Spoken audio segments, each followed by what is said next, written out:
Pemerintah pusat dan daerah kini dihadapkan pada masalah baru, yaitu munculnya klaster pasar sebagai penyebaran COVID-19.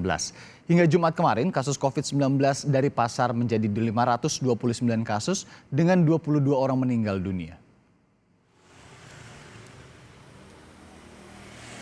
Laporan kasus positif di pasar tradisional terus bermunculan seiring gencarnya tes cepat dan swab di banyak daerah di tanah air. Di Jakarta, pemerintah provinsi menggelar tes swab massal terhadap 200 pedagang pasar pos Pengumben Kebun Jeruk, Jakarta Barat. Pemerintah juga menutup sementara pasar Rawa Kerbau di Rawasari, Jakarta Pusat, menyusul 14 pedagang yang terinfeksi COVID-19.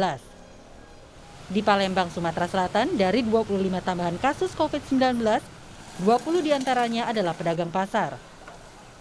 Menurut Ikatan Pedagang Pasar Indonesia atau IKAPI, menangani kasus COVID-19 di pasar merupakan hal yang sensitif. Memang ini tidak mudah melakukan identifikasi pedagang yang benar-benar sudah melakukan tes swab dan rapid test. Itu perlu tahapan-tahapan yang cukup sulit ya. Jadi teman-teman daerah juga harus butuh waktu untuk memastikan yang bersangkutan benar-benar positif.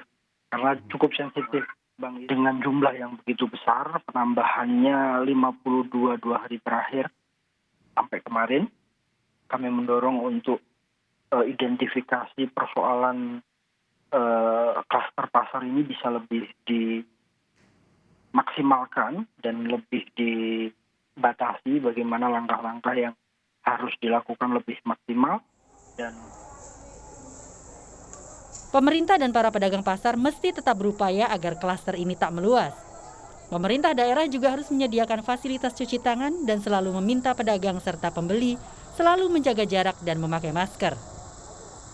Pemerintah daerah dan pengelola pasar dan masyarakat pedagang untuk menata kembali lah bagaimana mengatur kembali supaya semuanya akan mempraktekkan tadi perilaku yang aman seperti menggunakan masker, menjaga jarak, dan ada fasilitas untuk cuci tangan.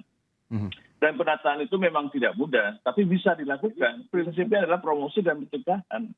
Karena kalau tidak dicegah, ini yang terjadi ya sebagian besar akan positif dan anggaplah semua itu OTG. Jadi semua orang itu OTG, baik yang datang maupun yang menjual, sehingga semuanya harus menggunakan masker. Ini yang menjadi Hingga Jumat, 529 pedagang pasar di seluruh Indonesia terjangkit COVID-19 dan sebanyak 22 orang meninggal dunia. Pemerintah perlu waspada supaya klaster pasar tidak meluas.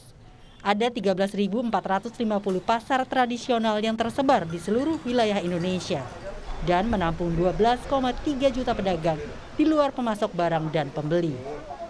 Tim Liputan Kompas TV.